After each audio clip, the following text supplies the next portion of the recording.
There's been a number of cases we've covered on this channel where individuals who've seen a UFO or had a close encounter of the third kind have reported hearing a strange buzzing sound from the craft.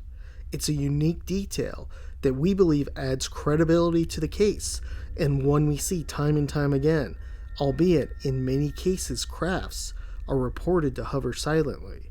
In this episode, we will cover a little-known case from the 1950s that has several credible aspects to it.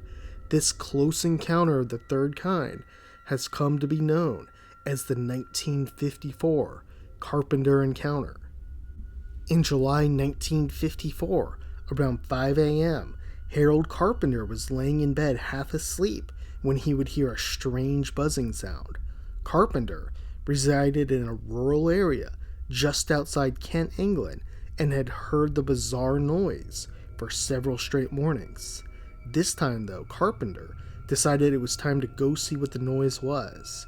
He got dressed and went outside, being very quiet as to not scare off whatever it was. As Carpenter stepped outside, he would hear the noise coming from the southwest, an area known as Sunny Calvert. He began walking in that direction and soon would begin heading down a hill in the thick brush. The noise continued to get louder and louder, and soon Carpenter was able to make out visual contact. Down the hill, Carpenter spotted the object and would describe it as mushroom-shaped without a bottom. The UFO was hovering around 10 feet above the ground, and it was gray with a diameter of around 20 feet. Carpenter would continue to approach it cautiously. As he got closer, he definitely could see for certain the object was hovering. Then, just underneath it, Carpenter would spot 5 humanoid beings below the craft. The entities were around 4 feet tall and were walking around with some sort of jars. They appeared to be using something like tweezers and were taking samples of things like twigs and leaves. They stayed very close to the craft as it hovered just above them. Sometime when Carpenter had seen the beings, the humming sound had stopped. Interestingly, like so many other cases, the beings wore a one-piece tight-fitted suit that covered their whole body. The being's face looked human, but it was devoid of any emotion. This has led some to speculate the entities were robots and were created to blend in just in case someone witnessed them. Carpenter would say their noses were different, appearing pig-like, and he wasn't sure if they had ears as he couldn't see any.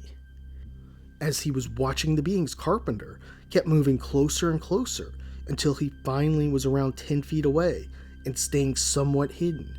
The beings had been looking down for the most part, but then one suddenly looked up and saw Carpenter.